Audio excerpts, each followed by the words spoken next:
get my slippers. Dito. Very good. Nak, kuha mo akong pineapple juice. Go get.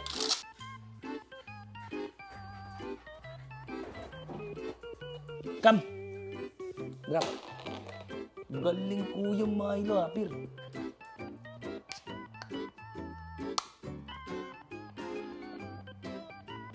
Ang sarap. Ito na uling utos ko, anak.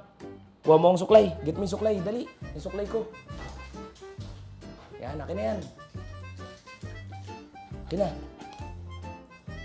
Ikaw kumuha? Bir. Kalbo nga pala ako. Ito po ang dog trainer nyo, Tristan Huertas. Nag-post po ako sa Facebook page natin kung ano yung pinakamagandang dog tricks na ituturo natin sa mga aso natin. So nag-post ako dyan, nagkaroon tayo ng poll survey dyan. At ang napili ng mga kamaylo natin kung paano utusan ng mga aso natin kumuha ng mga gamit. Isa po yan sa mga advanced dog tricks. Bagong lahat, ito po mga kailangan nyo. Gumamit po kayo ng masarap na dog treats. Ito po ang Goodies by Milo. Ayan, dehydrated pork liver. Ito po yung binibigay kong reward para mabilis sumunod ang mga mahal nating aso. Ginagawa ko sa kanya, hinahati ko ng maliliit. Ayan, para hindi mabusog kagad yung aso natin. Gumagamit din tayo ng clicker. Itong clicker na to ay brilliant tool para masumunod yung aso natin. Pang-mark din to na tama yung ginawa ng aso natin. Yung clicker, click. Ang ibig sabihin niyan, treat. Una, pumili ka ng bagay o gamit na gusto ng aso mo. For example, bola or laruan. Pangalawa, mag-train ka sa loob ng kwarto o sa lugar na walang distraction, katulad nitong lugar ko. Examine nyo muna kung ano yung gusto ng aso nyo. Bola o yung laruan niya. Yan. Kapag kinuha ng aso natin yung bola, pwede nating rewardan yon. Ayan. Yes! Good boy. Re-rewardan ko yan.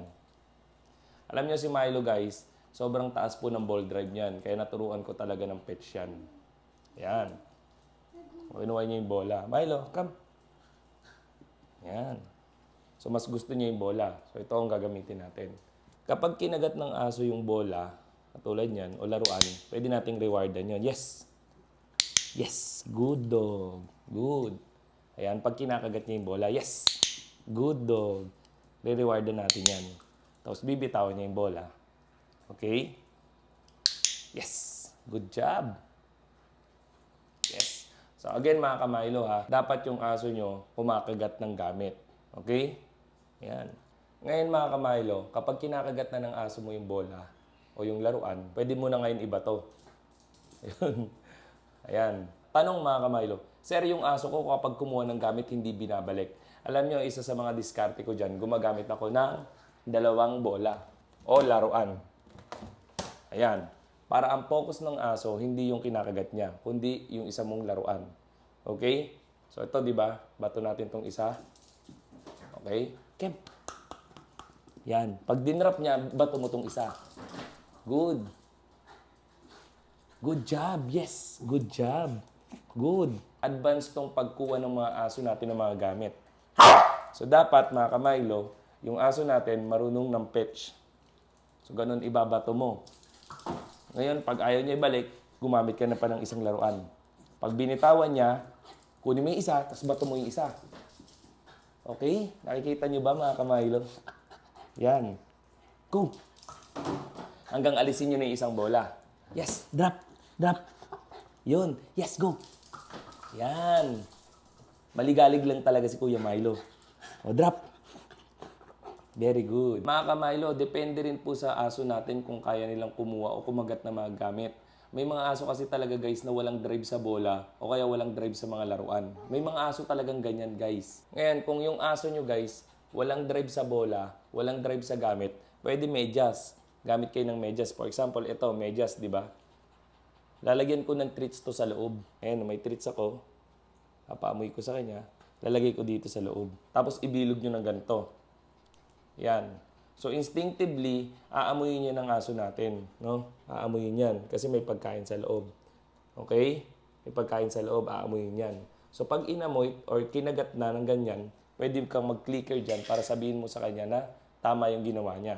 Mahirap po talaga magturo ng dog tricks mga kamaylo, kaya tiyagaan talaga. Pupunta na tayo mga kamaylo dito sa pinakamahirap na training ha. Kung yung aso mo marunong na sa'yo magbalik ng bola, katulad nito, Kunin niya, tapos babalik niya. Milo, halika dito kami.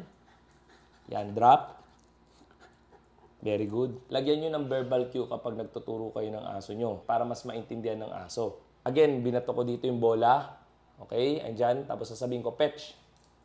Good. Come here. Drop. Very good. Ngayon mga kamilo, itatago na natin itong bola. Enough. Meron naman akong ballpen dito tsaka clicker. Ito naman yung naisip kong ibang gamit, no? Okay? Fetch. Good. Re-rewardan ko pa rin yun, guys. Okay? Gigil na gigil talaga to eh. Fetch. Good job. Good job. Fetch. Good job. So, nagki-clicker ako para alam niya na tama yung ginawa niya. Ito na po yung pinali mga kamilo. Ganito po yung mga ginagawa namin sa mga videos na napapanood nyo. So, dapat yung aso nyo magaling sa stay. Stay. Alam niya na yung ballpen. Stay. Ibabato ko doon. Tapos, a-acting ako. Oh, Milo, kailangan ko ng ballpen. Get mo yung ballpen ko. Yan. Tapos, bibitawan niya. Appear. Ganyan po yung ginagawa namin mga kamilo. Isa po to sa mga advanced dog tricks. Sana po may natutunan kayo sa video to. Thank you so much!